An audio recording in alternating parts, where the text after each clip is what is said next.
nous allons commencer donc cette formation sur Overton, un outil donc qui est accessible à l'ensemble de la communauté de l'Université Laval pour pouvoir suivre en fait l'impact des travaux de recherche sur les politiques publiques. Rapidement, les objectifs donc de la formation, comprendre les données d'Overton, utiliser les principales fonctionnalités d'Overton pour l'impact de la recherche et aussi la découverte de politiques, et aussi quelques conseils et bonnes pratiques là, pour l'analyse et l'interprétation des résultats. Alors, rapidement, comprendre les données d'Overton. Il s'agit de la plus grande base de données mondiale de documents de politique. Donc, on parle ici des documents qui sont accessibles en ligne. Overton répertorie plus de 24 millions de documents de politique et de littérature grise. Donc, c'est un nombre qui est en constante évolution. Il y a des nouvelles sources qui s'ajoutent. Parfois aussi, des ministères, par contre, sont fusionnés ou des organismes disparaissent, des sites web sont remaniés. Donc, il y a aussi une partie des documents qui peut ne plus être disponible. Et au niveau de la couverture dans le temps, Overton considère que sa couverture est relativement complète après 2015. Elle est bonne entre 2012 et 2015 et moins fiable avant 2012, notamment dû au fait qu'il y avait moins de documents en ligne à cette époque. D'où viennent les données d'Overton? Ben, au niveau spatial, on voit cette carte qui représente les données qui étaient disponibles donc et indexées dans Overton en 2025. Les documents proviennent de plus de 30 000 organisations collectées sur plus de 2500 sites web et dans 190 pays. Donc, une grande couverture, ce qui est super intéressant. Et étant donné qu'il répertorie les documents accessibles en ligne, c'est sûr qu'il y a un biais en faveur des pays qui ont une forte présence puis une forte productivité de leurs travaux en ligne, notamment l'Amérique du Nord, comme on peut le voir, ou l'Europe de l'Ouest. Il faut aussi savoir qu'Overton indexe des documents dans 74 langues différentes. L'anglais représente néanmoins plus de 60% là, de la couverture linguistique. Et aussi pour faciliter la consultation, sachez que tous les documents qui sont indexés, dans le fond, sont traduits, le titre est traduit en anglais pour encore une fois faciliter l'usage. Maintenant, qu'est-ce qu'un document de politique dans Overton? Overton embrasse une définition assez large d'un document politique. En fait, on parle de tout contenu rédigé principalement pour ou par des décideurs publics et publié par une source orientée vers les questions de politique publique. Donc, vous voyez que c'est quand même assez large et ça se définit par une diversité d'organisations. Donc, ça peut être des gouvernements qui publient ces documents, mais aussi des organisations intergouvernementales comme l'UNESCO, l'OMS. Il peut également y avoir des organisations non gouvernementales ou des think tanks, donc des groupes de réflexion.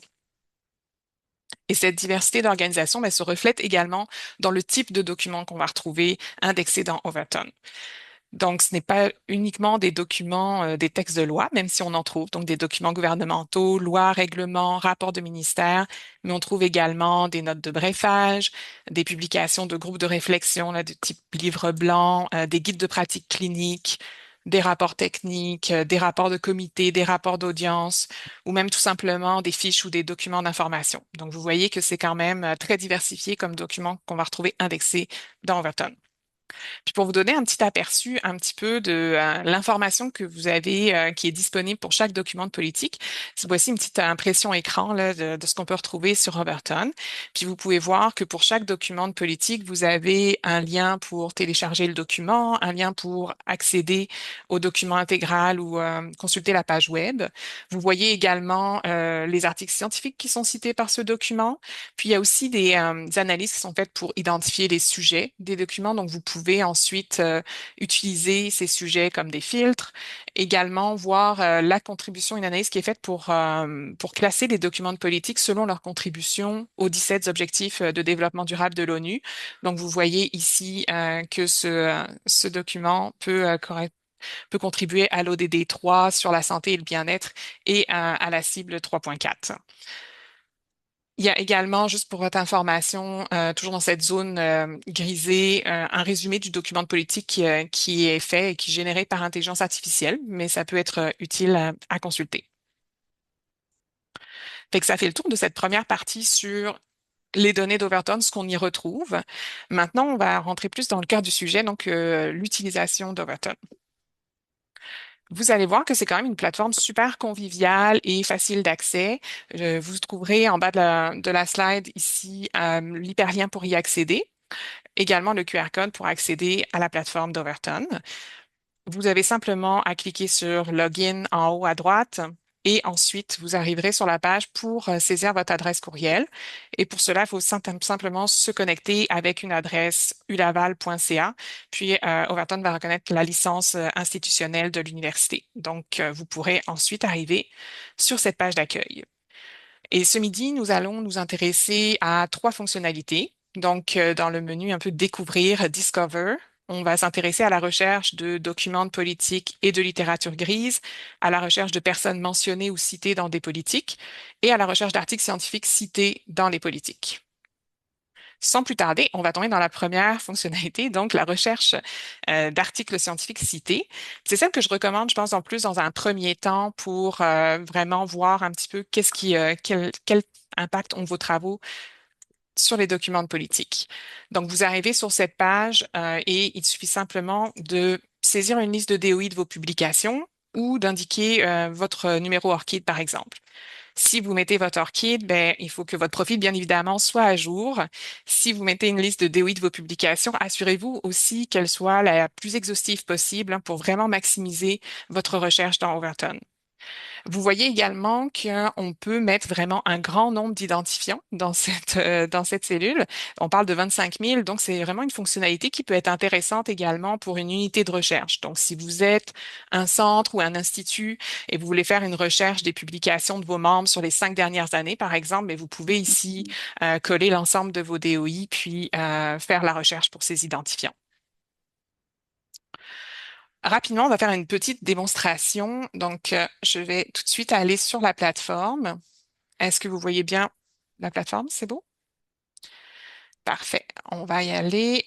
Donc, recherche par article scientifique.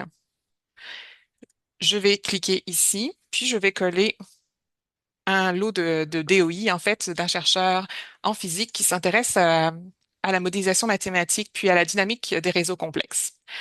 Alors, vous voyez que sur les 70 DOI, là, dans la bande bleue ici, sur les 70 DOI que j'ai mis dans ma requête, 9, dans le fond, correspondent, on trouve une correspondance avec 9 dans la base de données d'Overton.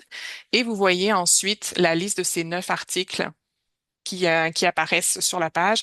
Donc, c'est super intuitif puis facile d'aller explorer. Vous voyez le titre de l'article, la revue dans laquelle il est paru, la date de publication et également le contexte de citation, en fait, que vous pouvez voir dans un document de politique. Vous pouvez explorer, comme j'ai dit, sur l'interface, mais si vous voulez exporter les données pour les conserver ou les regarder ultérieurement, il y a différentes fonctions d'exportation. Vous avez ici d'exporter les 25 000 premiers résultats en format CSV. Puis ce format-là, dans le fond, cette information, c'est vraiment pour vous donner des métadonnées un peu de base sur les articles. Fait que je vais juste vous le montrer ici. On peut avoir les métadonnées. Pour ouvrir un fichier CSV, je vous invite toujours à les ouvrir dans un fichier Excel. Donc, vous allez dans Données, obtenir des données à partir d'un fichier CSV, puis vous allez importer le fichier et le charger. Ça se fait en vraiment quelques secondes, comme vous le voyez. Et là, ce qui apparaît, comme je vous dis, c'est vraiment plus les métadonnées sur les articles, donc les 9 articles qui ont été cités dans des documents de politique. On retrouve leur DOI, la revue, la même date de publication. La seule information, en fait, qui apparaît, qui fait le lien avec les politiques, c'est cette colonne qui vous indique le nombre de fois où cet article est cité dans des documents de politique. Alors, vous voyez que un de ces articles est cité 14 fois sur les fameux événements super propagateurs dans les dynamiques de transmission de la COVID. Donc, ça, c'est pour cette information d'export. L'exportation que je recommande davantage, c'est ce deuxième mode parce que justement, vous avez toujours l'information concernant vos articles scientifiques, mais vous avez quand même le contexte de la citation dans le document de politique. Donc là aussi, c'est un fichier CSV qui est dans le fond téléchargé. Puis là encore, vous pouvez rapidement l'ouvrir dans un fichier Excel.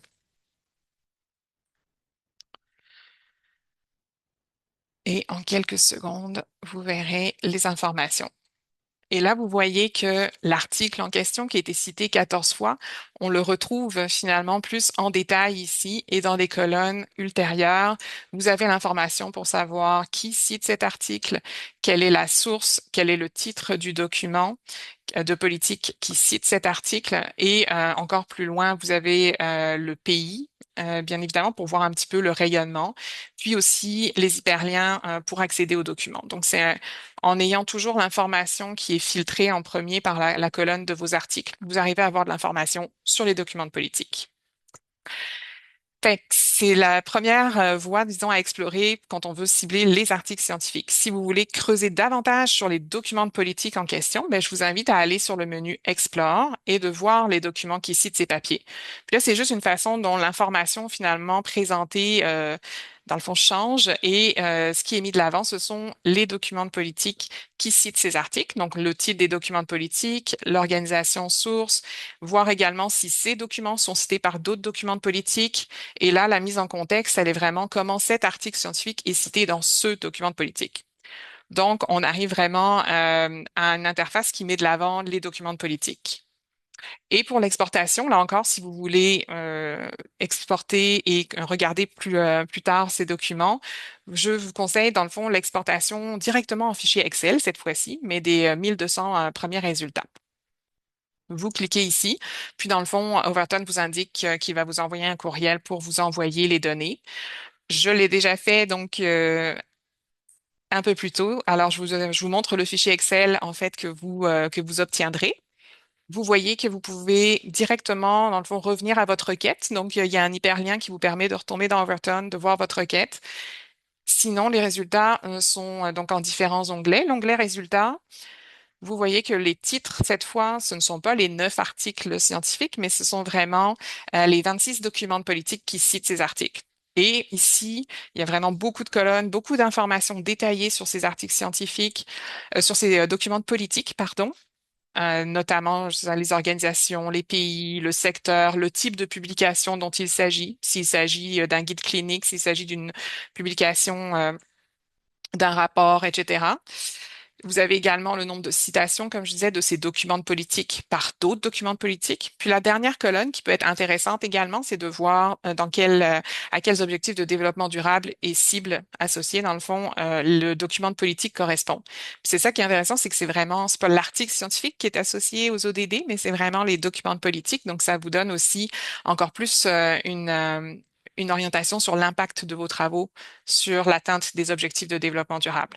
Fait qu'on voit ici que l'ODD de la santé et du bien-être se retrouve quand même pour la majeure partie des documents de politique, dans le fond, qui citent les travaux de ce chercheur. Dans l'onglet, donc, des références associées, vous retrouvez encore beaucoup d'informations sur les documents de politique, puis je porte votre attention juste sur les colonnes que j'ai indiquées en bleu, mais qui, là, dans le fond, associent ces documents de politique au DOI de l'article, vous dit à quelle page on retrouve la mention de l'article scientifique, puis met en contexte également cet article-là. Donc, avec ce fichier Excel, vous avez vraiment une information très détaillée sur les documents de politique, mais aussi sur leur corrélation avec les articles scientifiques. Vous avez également, pour terminer ce mode d'exploration, vous avez également la possibilité de voir directement un rapport. Donc, See Report. Et c'est vraiment une façon très visuelle pour voir les 26 documents de politique qui citent vos travaux. Ils sont issus de combien de pays, de combien de sources, le type de document. Il s'agit de working paper, de guide de pratique clinique. Donc, vous avez quand même un détail, les années de publication, les sources. Vous pouvez explorer ces informations. Vous pouvez aussi les exporter. Vous pouvez partager un lien en partageant ce rapport. Vous pouvez l'imprimer en PDF, etc. Donc, il y a différents résultats possibles et je vous invite vraiment à l'explorer. Vous allez voir que vous allez pouvoir facilement vous y retrouver dans cette plateforme. Fait que je vais retourner rapidement au mode présentation et, pardon,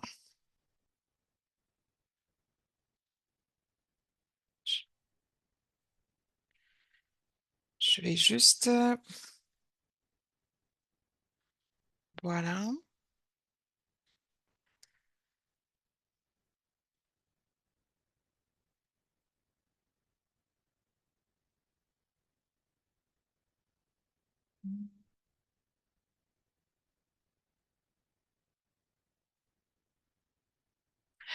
Voilà. Donc, en résumé, vous pouvez rapidement hop, obtenir, donc, avec les trois formats que je vous ai montrés d'exportation, vous pouvez en premier lieu obtenir un peu les métadonnées sur les articles cités. Vous pouvez obtenir les données sur les articles et les documents politiques qui les citent, donc le deuxième format d'exportation. Et si vous voulez vraiment plutôt avoir des données détaillées sur les documents de politique et les articles cités, mais je vous invite vraiment à aller plus dans le mode d'exportation, d'exploration et d'exportation là, des documents de politique. Quelque chose qui peut être intéressant aussi, c'est juste d'explorer puis d'approfondir les résultats. Vous voyez que, tel que je vous l'ai montré, chaque document de politique, vous pouvez voir, dans le fond, si ce document est cité par d'autres documents de politique. Puis, on voit qu'il peut y avoir, dans le fond, différents intermédiaires avant que la recherche atteigne les décideurs. Et ça vous donne cette possibilité un peu de creuser et de suivre le cheminement de vos travaux, de savoir quelles sont les organisations qui consomment la recherche, pour un peu voir après qui consomme aussi ces documents, donc des citations un peu de deuxième niveau. On va tomber tout de suite à la fonction de recherche de personnes, donc Search People. Dans certaines disciplines, la recherche par nom peut être un excellent outil pour documenter votre impact sur les politiques. Il y a certaines disciplines, en effet, où la production scientifique ne se mesure pas avec une liste de publications et des DOI. Donc, dans ce cas-là, on vous invite à utiliser la fonction Search People. Il suffit de saisir votre nom et de sélectionner vos affiliations. Fait que ça, c'est bien important.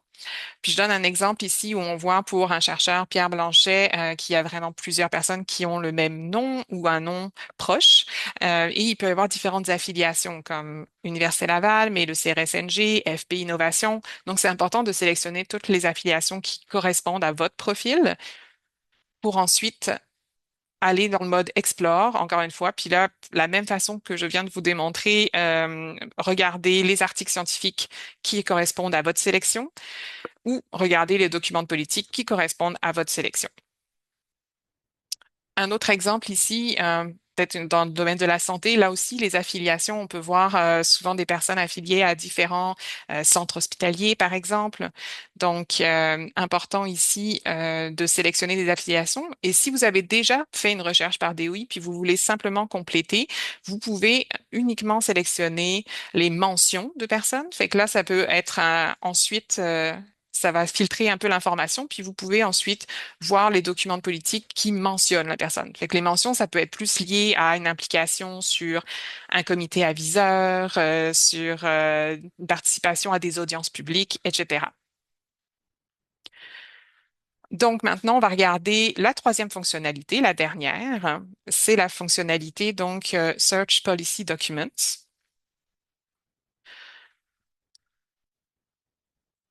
Voilà. Donc ça peut être aussi un complément de la recherche par article, donc ou par nom. Ça peut être intéressant de faire une recherche donc dans l'intégralité du texte avec votre nom. C'est utile aussi pour repérer encore une fois la participation à des comités si vous agissez comme expert, experte ou comme auteur de politique.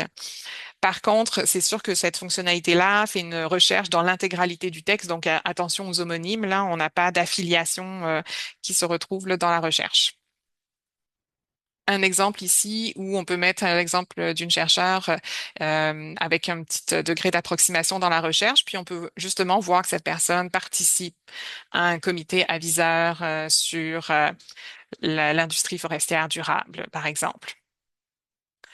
La fonctionnalité Search Policy Documents, elle est aussi très intéressante plus pour la découverte. Donc, vous pouvez l'utiliser pour contribuer à une revue de littérature, documenter un thème de recherche, effectuer une veille stratégique ou appuyer, par exemple, une demande de subvention.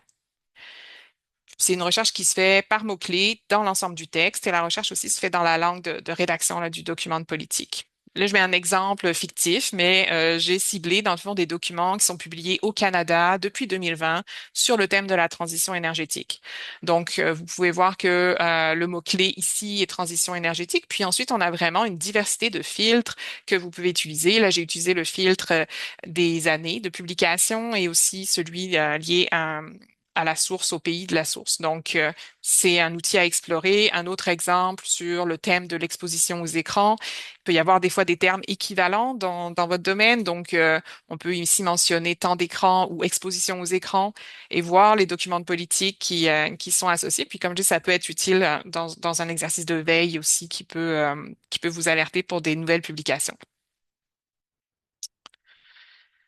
Et justement, l'ensemble de ce qu'on vient de voir, l'ensemble des fonctionnalités, ce qui est intéressant, c'est que vous avez toujours une possibilité de sauvegarder votre recherche avec cette petite étoile Save Search. Donc, c'est très pertinent pour ne pas avoir à y retourner puis à refaire les mêmes demandes.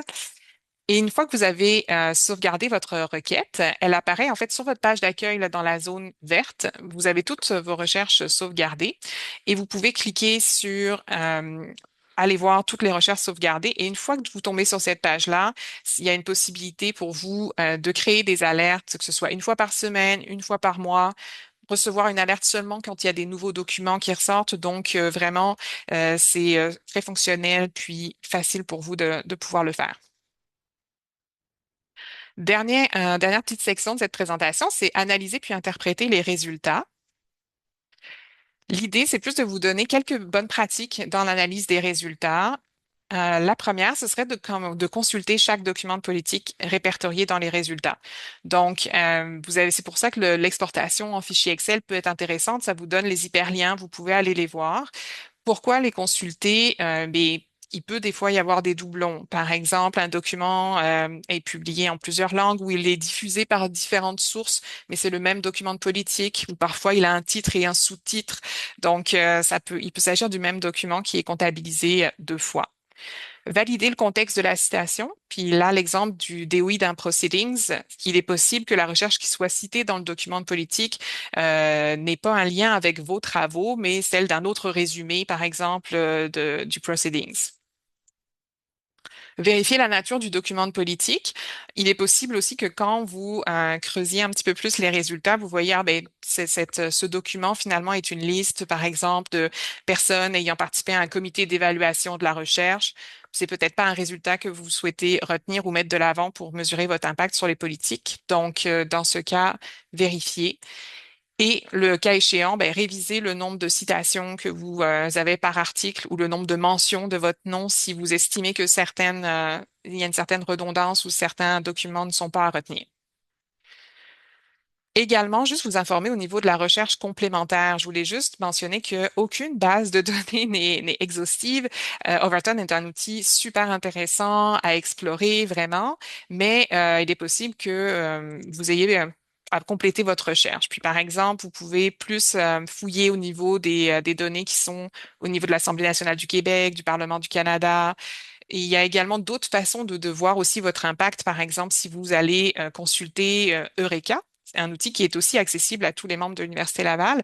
Vous pouvez voir vraiment plus dans les médias comment vos travaux, comment vous et vos travaux, dans le fond, sont répertoriés dans les médias. Finalement, on arrive à plus l'aspect bon, mais rédaction. Une fois qu'on a tous ces résultats, qu'est-ce qu'on peut en faire? Je tiens à rappeler que ça s'inscrit, Overton s'inscrit aussi dans la lignée de DORA, donc la Déclaration de San Francisco sur l'évaluation de la recherche. D'ailleurs, Overton est signataire de la DORA et ne met pas en place, et ne présente pas nécessairement de différents indicateurs. Et le conseil, disons, serait plus que les résultats doivent être contextualisés toujours et mettre de l'avant l'aspect qualitatif de la recherche et de son impact sur les politiques. Oh, pardon. Et je vous invite bien évidemment à cibler les informations les plus pertinentes pour démontrer votre impact, hein. L'idée n'est pas nécessairement d'indiquer des chiffres faramineux ou vraiment, c'est plus de cibler dans votre contexte quel impact vous voulez démontrer et voir les informations les plus pertinentes qui peuvent l'appuyer.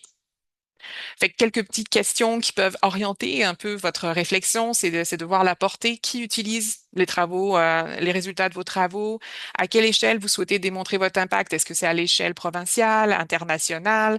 Donc, de cibler encore une fois les utilisateurs de votre recherche par rapport à ce que vous voulez démontrer. La pertinence, donc comment vos travaux influencent-ils les politiques? Est-ce qu'ils se retrouvent dans des notes de brefage? Est-ce qu'ils se retrouvent même dans des guides de pratique? Donc vraiment, n'hésitez pas à le mettre en contexte. Et la signification, là, de toujours ramener aussi vos travaux plus largement. Quelles sont les retombées de vos travaux pour la société? À quel enjeu répondent-ils? Donc, ne pas hésiter à remettre tout ça en perspective. Je mets un exemple qui est quand même, c'est ça, c'est un exemple, c'est ça qui pourrait être en effet complètement réadapté, puis dépendamment de l'orientation qu'on veut donner. Là, l'idée est de mettre de l'avant le fait qu'un article scientifique a été vraiment cité dans plusieurs publications, notamment dans plusieurs rapports du GIEC, et pour vous, c'est important pour démontrer la pertinence de vos activités et votre thème de recherche. Donc, exemple, en 2015, j'ai co-rédigé l'article intitulé X dans la revue X qui démontre le rôle clé de la participation citoyenne dans la planification de l'adaptation des villes au changement climatique. Cet article a été cité dans des publications gouvernementales de X pays et dans 3 rapports du GIEC, dont Changement climatique 2022, Atténuation des changements climatiques. Les rapports du GIEC synthétisent les connaissances pour éclairer les gouvernements dans l'élaboration de politiques climatiques et servent de base aux négociations climatiques internationales. Ainsi, la citation de cet article dans les rapports du GIEC témoigne de la portée de mes activités de recherche et positionne la participation citoyenne comme un levier stratégique pour renforcer la résilience des villes face au changement climatique. On aurait pu prendre un angle différent, mais disons que dans ce cas-ci, c'était l'exemple. Si vous voulez aller plus loin, ben, je tiens juste à vous mentionner que, il y a différentes ressources. À la bibliothèque, on a préparé un petit guide d'utilisation justement pour repasser au travers toutes les fonctionnalités qu'on vient de voir, mais justement aussi un aide pour rédiger un narratif d'impact, donc quelques exemples aussi. Vous avez le petit QR code pour y accéder, ou sinon c'est accessible sur la page donc d'impact de la recherche de la bibliothèque. Mais Overton a aussi une foule de ressources et d'informations que vous pouvez consulter. Il y a une chaîne YouTube, il y a un centre d'aide, donc avec il y a un blog. Donc vraiment, vous pouvez obtenir pas mal d'informations sur Overton si vous voulez l'explorer. En conclusion, je voulais juste dans le fond terminer en disant que c'est un outil qui est convivial, facile à utiliser. Donc vraiment, je vous invite à l'explorer et à vous l'approprier. Néanmoins, une recherche complémentaire peut s'avérer utile, dépendamment de vos travaux. Il est important aussi de regarder la validation des résultats, comme je l'ai mentionné, dans les bonnes pratiques, là, de vraiment consulter les documents dans lesquels votre recherche est citée pour s'assurer que ça correspond bien à ce que vous voulez mettre de l'avant et à l'impact que vous voulez démontrer. Toujours important de cibler aussi et contextualiser vos résultats pour décrire votre impact, ne l'oubliez pas. Et pour terminer, dans le fond, je voulais juste rappeler que Overton est un outil qui est quand même relativement jeune. Ils ont commencé à collecter des données en 2019. Donc, c'est vraiment un développement qui se poursuit. Et c'est ça, en ce sens, il y a vraiment toujours des développements à venir. Donc, n'hésitez pas à constamment, tu sais, voir un petit peu les évolutions et ça peut être utile pour vous.